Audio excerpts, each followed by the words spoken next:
Doctor Babasaheb Ambedkar यांचं जीवन म्हणजे केवळ एका व्यक्तीचा प्रवास नसून एका महायुद्धाची शौर्यगाथा आहे. असे युद्ध जे तलवारीने नाही तर लेखणीने आणि विचारांनी लढले गेले. चला, ही प्रेरणादायी गोष्ट आपण काही महत्त्वाच्या टप्प्यांत पाहूया. 1. संघर्षाची सुरुवात, भिवाचा बालपण. 14 एप्रिल 1891 रोजी मध्य प्रदेशातील महू येथे रामजी सकपाळ आणि भीमाबाई यांच्या पोटी एका बालकाचा जन्म झाला. त्याचे नाव ठेवले गेले भीमराव. त्या काळी समाजात अस्पृश्यतेचे भीषण सावट होते. शाळेत भीमरावांना इतर मुलांपासून वेगळे पोत्यावर बसावे लागे. तहान लागली तर वरून पाणी ओतले जाई, कारण त्यांना माठाला स्पर्श करण्याची परवानगी नव्हती. तरीही वडिलांच्या पाठिंब्यामुळे भीमरावांनी शिक्षणाची जिद्द सोडली नाही. त्यांचे आंबेडकर हे आडनाव त्यांच्या एका प्रेमळ शिक्षकांनी दिले, ज्यांनी भीमरावांची हुशारी ओळखून स्वतःचे आडनाव त्यांना लावले. 2. साता समुद्रापार ज्ञानाची साधना. बडोद्याच्या सयाजीराव गायकवाड महाराजांच्या मदतीने भीमराव उच्च शिक्षणासाठी अमेरिकेला म्हणजे कोलंबिया विद्यापीठात आणि नंतर लंडनला गेले. त्यांनी अर्थशास्त्र, राज्यशास्त्र आणि कायदा या विषयांत सर्वोच्च पदव्या संपादन केल्या.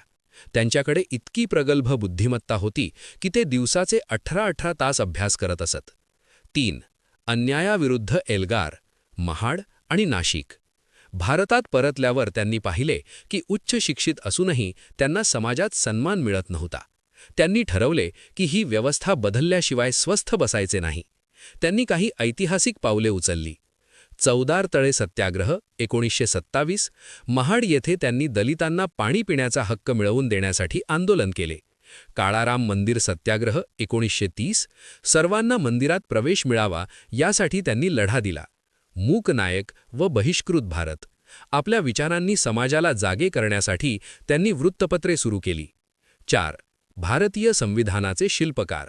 स्वातंत्र्य मिळाल्यावर भारताला एक असा कायदा हवा होता जो सर्वांना समान हक्क देईल. डॉक्टर आंबेडकरांची बुद्धिमत्ता आणि कायद्याचे ज्ञान पाहून त्यांची संविधान मसुदा समितीचे अध्यक्ष म्हणून निवड झाली.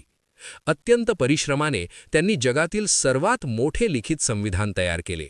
यात त्यांनी स्त्रियांना अधिकार दिले, कामगारांचे तास निश्चित केले आणि प्रत्येकाला मतदानाचा अधिकार दिला.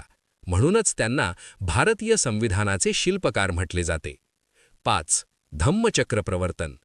आयुष्याच्या शेवटच्या टप्प्यावर त्यांनी शांतता आणि समानतेचा मार्ग निवडला. 14 ऑक्टोबर 1956 रोजी नागपूरच्या दीक्षाभूमीवर त्यांनी आपल्या लाखो अनुयायांसह बौद्ध धर्माची दीक्षा घेतली. 6 डिसेंबर 1956 रोजी या महासूर्याचा अस्त झाला.